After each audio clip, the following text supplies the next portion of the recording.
This video is going to look at Hamlet as a Renaissance man, looking at how Hamlet is a representation of the New Age man living in a medieval world, and how his depiction of a Renaissance man also resonates with the contemporary world and its politics. Firstly, let's set the scene. Our play begins in 14th to 15th century Denmark, as the death of old Hamlet brings the royal family together. With the old medieval king dead, Denmark is looking for a new leader, someone strong, decisive, and who can make Denmark great again. So, in steps Hamlet, the hero Denmark doesn't need, doesn't want, and definitely doesn't deserve. Hamlet represents this new age Renaissance man. He's come back from uni, where he has gained a new appreciation for things like art, literature, and antiquity, as well as a new vision of politics and science, whilst also, on the side, joining a bunch of cool societies like the chess club. This university-level education and these new ventures Hamlet has embarked on has allowed him a new, more modern way of thinking.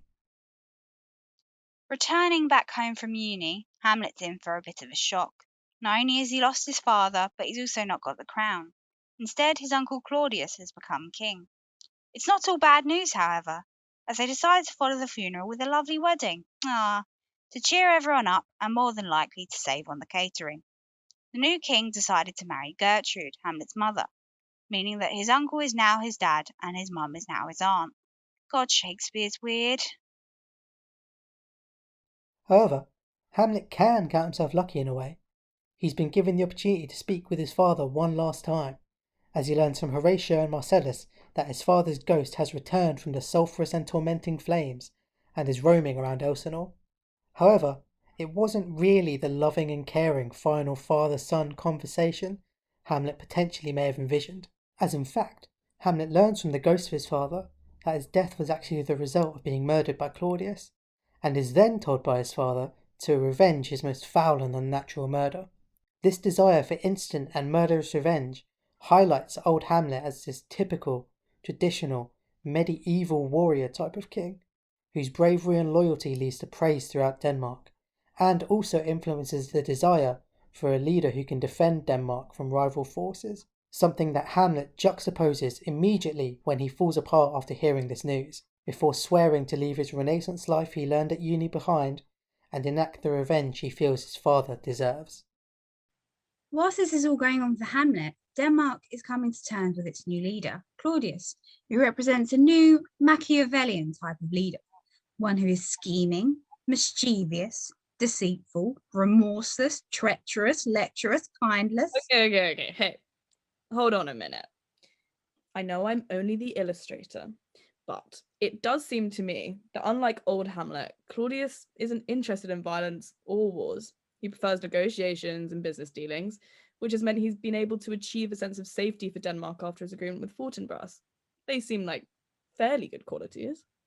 I mean, we'll see how long it lasts. And also, he did kill his own brother and marry his wife. Okay, yeah, fair enough. He is definitely a bad man. But is he not a better leader?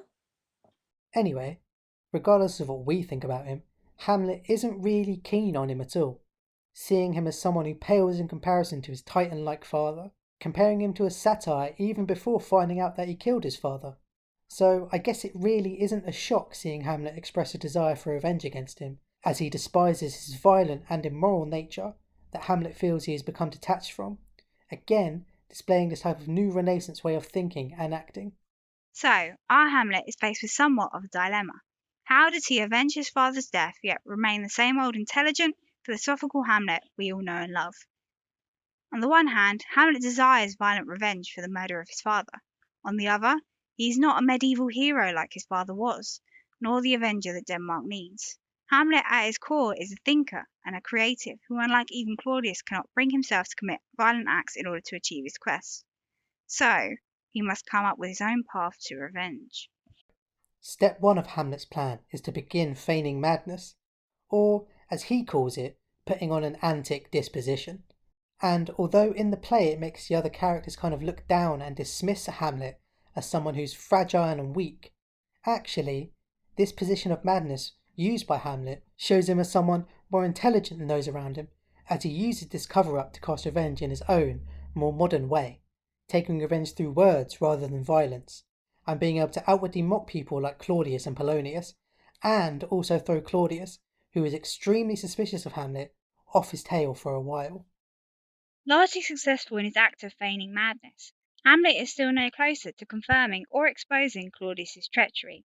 So, with the help of visiting players and his own creativity, Hamlet concludes to recreate the murder of his father in the play, the Mousetrap, to catch the conscience of Claudius. In the devising of the play, we see Hamlet in his creative element, as he constructs the dialogue and the scenes precisely, albeit with some very over-the-top acting, in order to evoke a reaction from Claudius.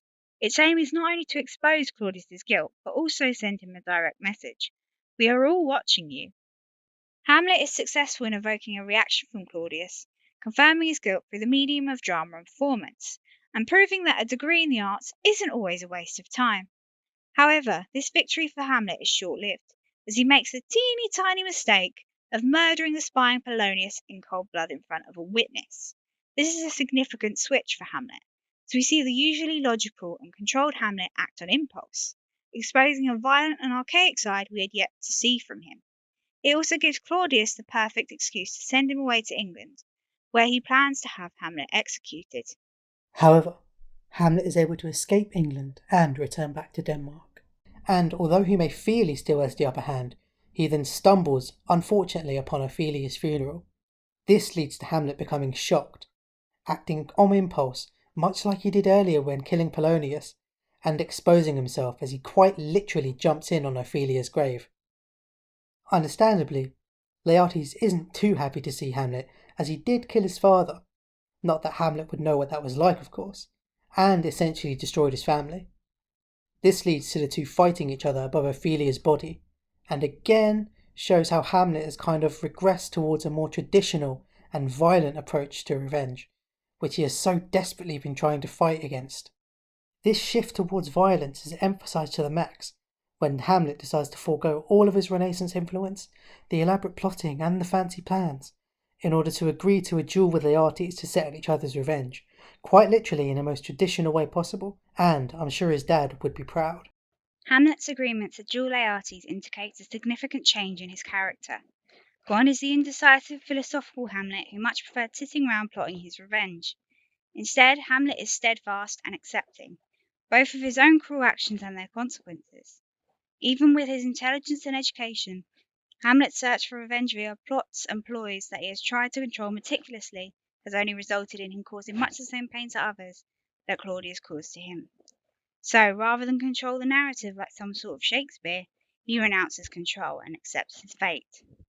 Little does Hamlet know, but Claudius hasn't quite forgone plotting like him. Instead, he's gone back to his Machiavellian roots and with Laertes' plan to poison Hamlet during the duel.